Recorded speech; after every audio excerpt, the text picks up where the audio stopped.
Okay, here's the Google Doc. All right, boys. Season 1. Rules, regulations, and code of conduct. Alrighty. CDL introduction. Code of conduct below. Okay. Yeah, this is cheating.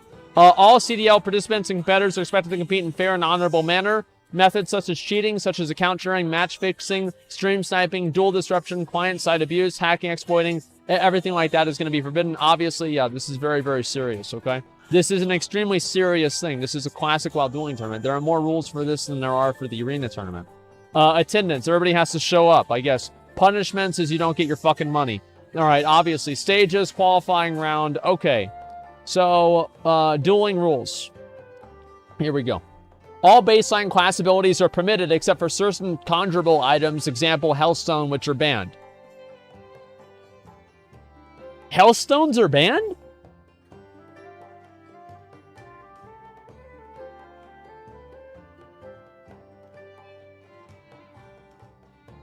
Healthstones are banned.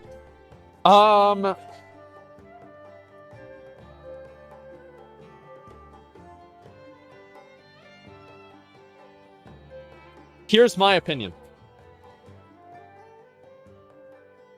Healthstones are created by a player ability.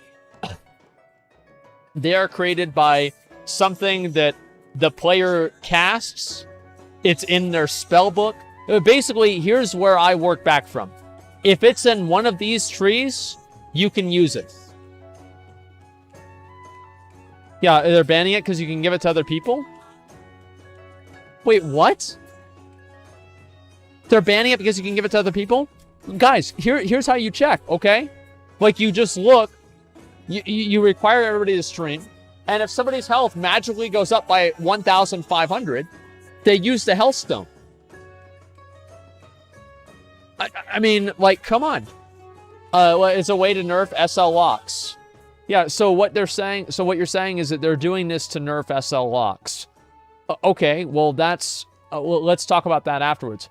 But I don't know about this whole Hellstone being banned. Only class buffs and self buffs are allowed for each player, or equipable item buffs, i.e. Headmaster's Charge. So long as the item is equipable, the item buffs only last whenever that specific item is equipped.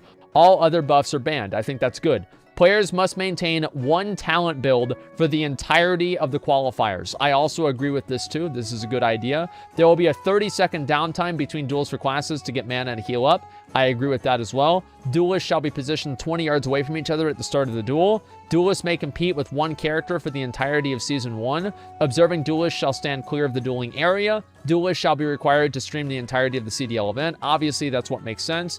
Delay of game. No intentional delays are permitted. Rogues intentionally stealthing for minutes to reset CDs. Any non-strategic acts whose purpose is solely to delay the duel will be a result of forfeit.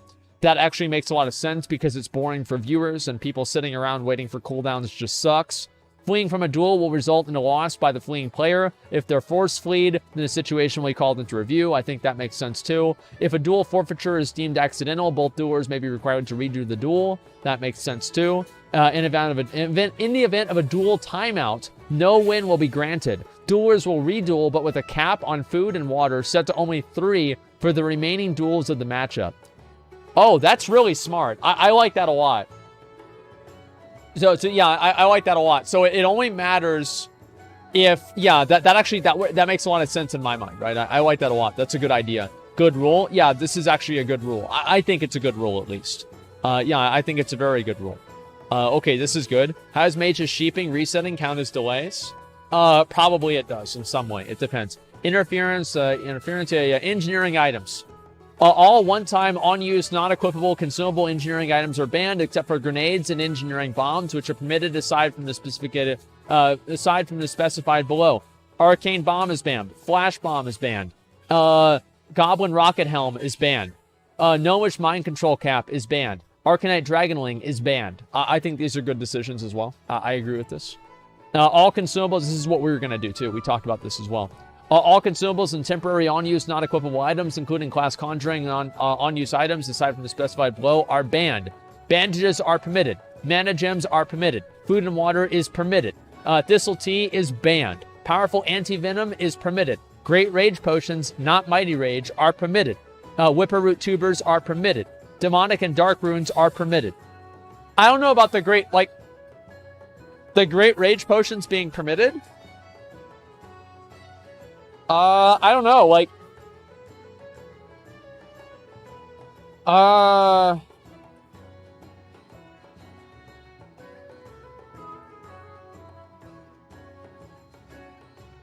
Okay. It doesn't matter. If they let Warriors flask, they'd still lose. Like, I mean, really, it doesn't make a difference. Like, I think it's silly that Warriors should be able to use Rage Potions, but Thistle Tea is banned. I think that you either ban Thistle Tea and Rage Potions, or you ban both of them. Or you allow, or you ban both of them. I feel like they're basically the same thing. They're class-specific items that are craftable with a profession. I think, in my opinion, both of them should be banned because they're created by a profession that's not engineering. And engineering is the only profession that really, you know, in like the normal duels is really allowed. So I'm not a big fan of that either. It's to make the tournament more balanced. Well, I think that if you want to try to make Classic WoW balanced, I think that the best way to do it balanced is to wait for Phase 3 and do BGs. Because duels are never going to be balanced. They're just not. Like, you have people that are using, like, you get like 2 lucky crits on a massive ability. Like, if I get a crit on a mage, for example, and I crit them for 2,000 damage, like, what the fuck? Like, I mean, they're fundamentally not balanced. Like, I don't think that you should plan duels around being balanced. I'm sorry, but, like, there it is. Naked Warriors only. Yeah, it's an RNG shit show. Like, let's be real. All non-consumable equipable items otherwise specified are permitted, except for the items mentioned below. Tidal Charm is banned. Lifestone is banned. Furbolg Medicine Pouch is banned. Ancient Cornerstone Grimoire and Book of the Dead are banned. Only one absorb item is being used per duel. Example, AGM and Marker Resolution cannot be used together in a single duel. Okay. Stealth detection equipable items are permitted. Class-specific rules. Stealth classes will always get the first uncontested opener in a duel. I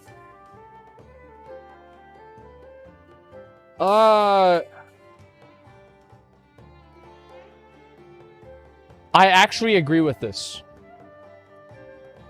I agree with this. Do you want to know why I agree with it? Is because if you don't have that, that's normal. It is normal. And also because people are streaming. So if you are like, let's say there's like a rogue, right? You're like standing, I don't know, like, let me just open something up. Or I don't know, like, let me see. I don't need to explain it, right? Like, let's say you're sitting in Ironforge and people are like, oh, he's in front of you to the left. And then you do like a blizzard and in front of you to the left, there's no way that Tips can tell that you just didn't do this randomly, or if you did it on purpose. So, I don't think this is a bad decision at all. It's basic dueling etiquette. No flares or traps for hunters. I feel like for hunters, I don't know. Like, it's complicated, man. You skip the resistance part? Oh, okay, I'll deal with the resistance part in a minute. Arcane Explosion, no? That's crap. No, it's not. There's a thing called stream delay. You don't want to stream with stream delay. It's not good for the show. It's better for the show. If you don't stream with stream delay, because it just makes it less complicated. And anyway, so I think this actually does make sense. Any stream has delay, yeah, but it's the same way. It sounds very biased for stealth classes. Not really, because I feel like basic. All right, so this is a component, right? Basic dueling etiquette. I know this might upset some people to talk about this, but let's just be real here. Basic dueling etiquette says that you allow people to get the opener if they're stealth. Okay? And this is, again, this is just like my experience of playing the game for 13 years. Generally, unless you have something like perception or something like that, you should be allowed to do that. Okay? Those are some shit rolls. Both set perception talent. It's used to stop stealth. Player has that mechanic, then it squashes it. Should be allowed. No, because the streaming thing is just too much of a factor. Like, if you have, like, let's say your friend, right? Let's say I have Zach, you know, sitting downstairs, and he's watching the stream, and he's watching the other person I'm dueling, and he's, like, telling me constantly, like, where he is. That's going to make it a lot easier for me to know where he is and pull him out of stealth earlier, which actually gives me an advantage. And because Tips can't moderate and make sure that people aren't receiving those messages, and there's no way for him to be able to tell that, then he basically runs the risk of making the entire tournament invalid by giving people a way to cheat if he doesn't make it to where stealth classes can always get the opener, right? Now, if the streamer has delay, it doesn't matter. Like, even with delay, if you're on the left side of the room, even if you're running with like a 10-minute delay, a 10-minute delay actually be fine, right? Obviously. But like, if you're running with like a 10-second delay, it's still gonna be different, right? I don't like the idea of expecting people to stream with a 2-minute delay. I don't think it's good for the show. And I think that the health of the show and making the show good should always be the priority. If the show is good, everything else is going to be good. You know, that's the way that I see it, okay? Legit, so many ways to pull people out of stealth, paranoia with Fell Puppy. Well, I know that, right? But, and like, that's the problem. Like, in a perfect world, you would allow people to be able to pull other people out of stealth.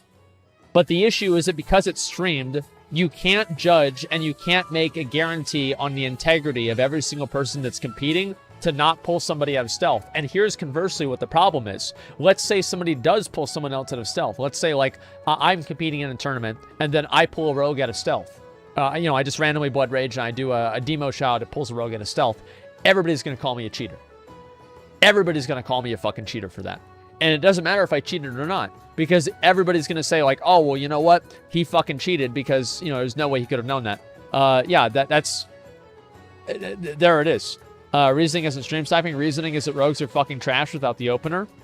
I mean, that could also be a factor too. But I feel like beyond that, I think there's a common sense rule because of the fact that it's being streamed. Don't stream, but record it. Yeah, if you think that's a solution, like, okay. All right. That's such a dumb idea. Made for all classes, not one person. I know that.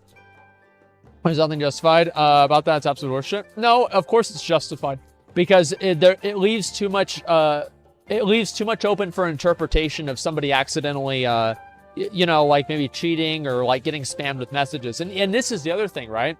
Is like, let's say that you're having somebody who's like they're competing, right? You can't really turn off whispers unless you change your window, right?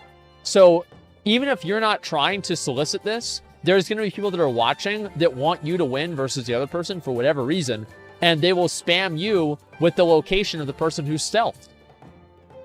Even if you don't solicit this at all. Like, I think that the fact that it's streamed makes it to where stealth classes have to get the opener. 2-minute delay? You're not going to stream with the 2-minute delay. It makes the show worse. Yeah, there's no perception because it's horde only. Thistle T's already banned. Any warlock using Fell Hunter against rogues is an idiot. I don't know about that. I have no idea, okay? I'm truly not sure. Making up bullshit? No, I'm not. I'm not at all. Bad players, second PvP, crying about the rules. Of course they are. All of the people that are okay with the rules are, you know, are the rank 1 gladiators, BlizzCon champions that are competing. So yeah, that's it.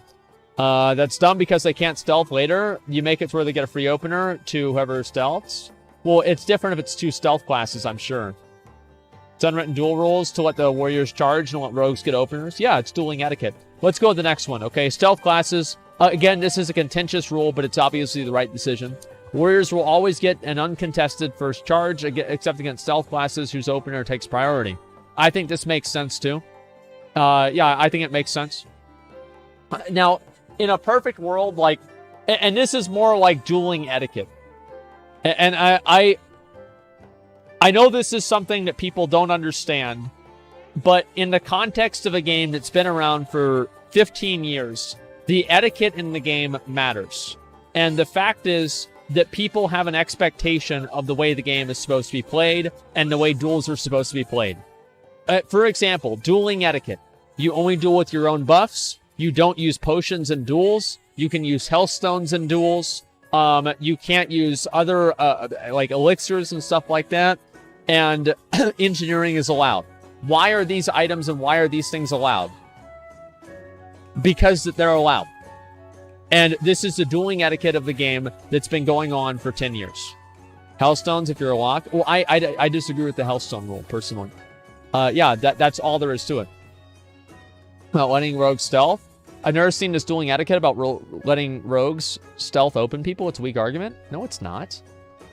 Really? Like, is it not dueling etiquette to let rogues stealth? Like, so if I'm dueling a rogue, right? Like, let's say I go and I duel a rogue, and I see where he's standing. And then so as soon as the duel starts, I immediately run on top of him, and I start AoEing on top of him, because I know there's only a certain amount of area that he can go from as soon as he starts the duel. It is dueling etiquette to allow a rogue to do the opener and the stealth properly and open on you. Right? I feel like it is. That's how you do it always. Yeah, you do it. Like I'm sorry, guys. I'm sure there's a lot of people here that don't play the fucking game that have very strong opinions about this. But no, you let the rogue have the opener because that's the dueling etiquette of the game. And the tournament is a community tournament, which means that the etiquette of the game matters.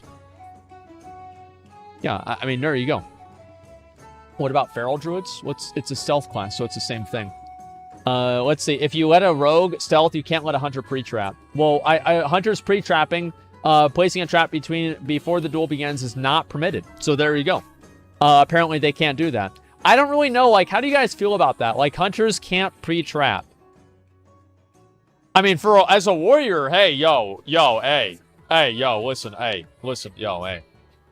There it is. All right.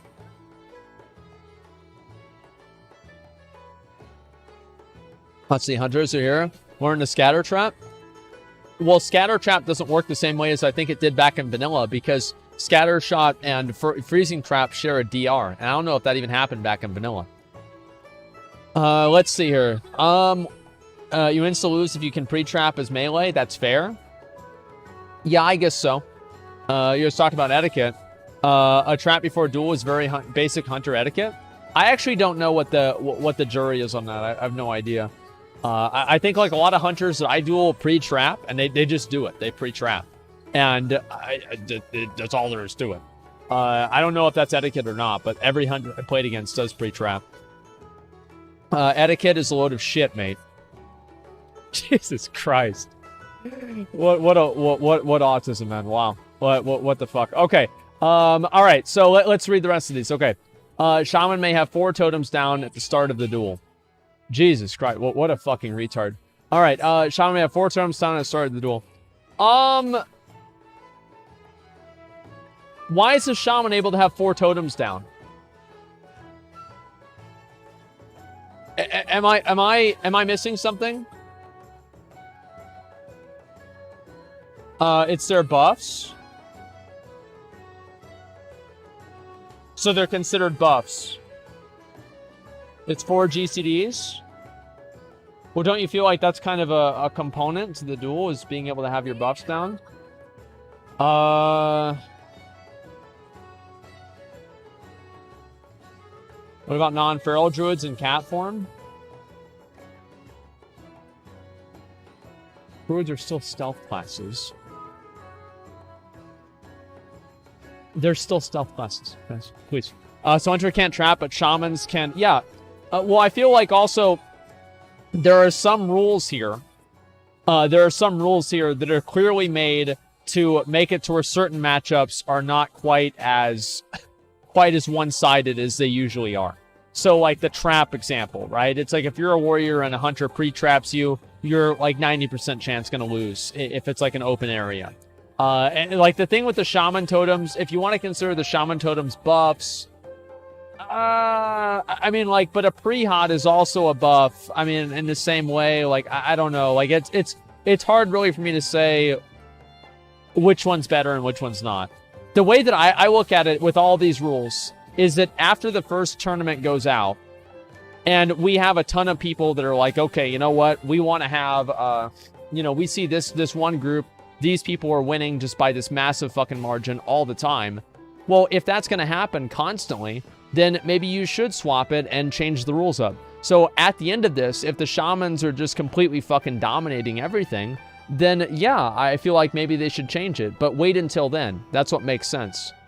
Congratulations, Sea-Doo. What, you really think that Sea-Doo's going to win because he got 4 totems out at the start of the duel? What the fuck out of here. It's not going to happen. Duel is going to be banned from using before duel as a grounding totem. Yeah, that's ridiculous. That's a retarded fucking thing to say. Like, let's be real. Warlocks are going to win this. Like, I mean, they're going to win. They're too strong. Like SL Warlocks are going to win. It doesn't matter, like, it doesn't make a difference. I think Warlocks are just going to... Or a Shadow Priest. Yeah, Warlocks or a Shadow Priest. They're going to completely fucking dominate you. It doesn't matter. And again, if you want to, like, rebalance everything, then, like, the problem with rebalancing is that, like, it's completely community-driven. So, players are going to have different opinions on, like, what's balanced, right? So, like, one person's going to say, like, oh, well, allowing them to have totems is balanced. Another person's going to say it's not. So, it's always really, really contentious to allow, you know, to try to balance the game yourself. Anyway, let's go to the next one, okay? All hail Beam. What's that? Huh? What do you mean by that? What are you up to today? I'm reading the rules right now. The rules? Yeah. Rules are meant to be broken. I bet they will be. I can pretty much guarantee they will be. Yeah, I mean, you should get Shadow Resist gear for the lock and SB. Oh, yeah. So the Resistance gear. Equip Shadow Resistance gear can go up to 200. All of the other resistances can go up to 100.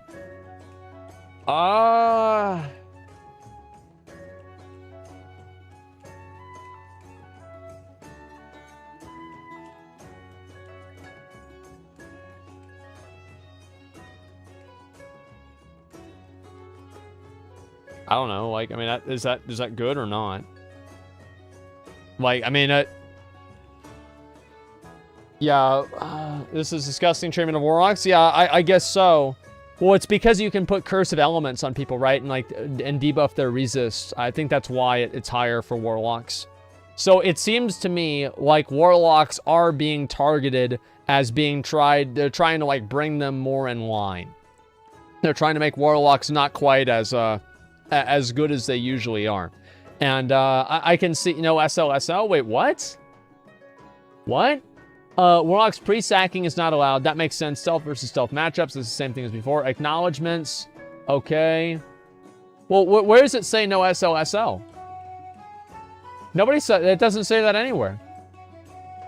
Yeah, it's TBC. Yeah. Because you can only get... Yeah, you can only have, like... SLSL with Siphon, Life, and Souling, right? And you can't get both of those in vanilla. Like, you don't have enough talent points. You either get one or the other.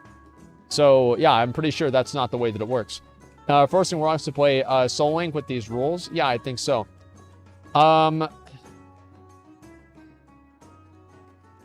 Okay. The rules in general, I think, are pretty fair. I don't think any of these rules are going to substantially change the outcome of the tournaments or of the winners. I think they generally make things more fair and simulate a traditional duel, with stealth classes usually getting the opener, warriors usually getting the charge. No pre-hotting. Again, I feel like pre-hotting is kind of against dueling etiquette, but it's like more of a gray area. I don't really know. Warlocks need their Hearthstone. Okay, so that's probably the most contentious thing, in my opinion. Is of everything out of here, right? All of these are like, okay, yeah. Like, stealth class is getting an opener, of course, because they're streaming. Warriors getting uncontested first charge. Okay, that's like dueling etiquette. Shaman getting 4 totems. Debatable, but okay. No pre-hotting. Yeah, dropping a flare 100 feet between duels is not permitted. Okay. I don't know about that. Hunters pre-trapping, okay. Warlocks pre-sacking, whatever, right? But the main thing is, like, the health stones. Like, what do you guys think about the health stones here? Like, what about paladins getting lay on hands? It's an hour cooldown.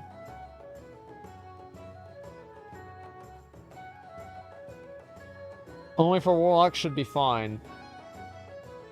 I think that warlocks should be able to use health stones. No other classes should be able to use health stones. Only warlocks. That's what makes sense to me. Because Hellstones are an ability that Warlocks learn from their trainer. It's in their spellbook, and they should be able to use the abilities that are in their spellbook. That's the same agreement and conclusion that we came to with Lay on Hands, with Ret Paladins. And again, letting Ret Paladins use Lay on Hands, you know what that changed? Nothing.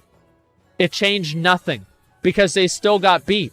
And it's the same thing with Warriors. Like, oh wow, we're going to let the Warrior use Retaliation. You know what that's going to change? Nothing. Do you know why? Because Warriors suck. Like, they're trash. Like, you're going to lose anyway. It doesn't matter. You can let Warriors use a fucking flask and they're going to lose. It doesn't make a difference at all. And that's the reality, guys. I'm sorry to say it, but there it is. As a Warrior, trust me, guys, I am really sorry to say it. It fucking sucks. Oh, the fucking Mana Stone from Aegison? Yeah, I feel like a Mana Stone. It's like, why are you going to allow Warlocks to use a Mana, or a Hellstone, or not allow them, and then you allow Mages to use a Mana Stone? It doesn't make sense at all. I feel like it should be one or the other. Either both of them should be banned, or neither of them should be banned. Heroic Leap when? Yeah, I think so. Hellstone is like a healing potion. If a healing potion is not allowed, so it's not fair whenever Warlocks use their Hellstones. Yeah, well, you know what? Blessing of Might is like a potion of giant strength. So if you don't have, Blessing of Might. So if you don't have Blessing of Might, should you just be able to use an elixir of giant strength to make up for Blessing of Might? No, because they're class abilities. They're class abilities. If you have a class ability, you should be able to use your class abilities. If it's in this book right here, you should be able to use your class abilities.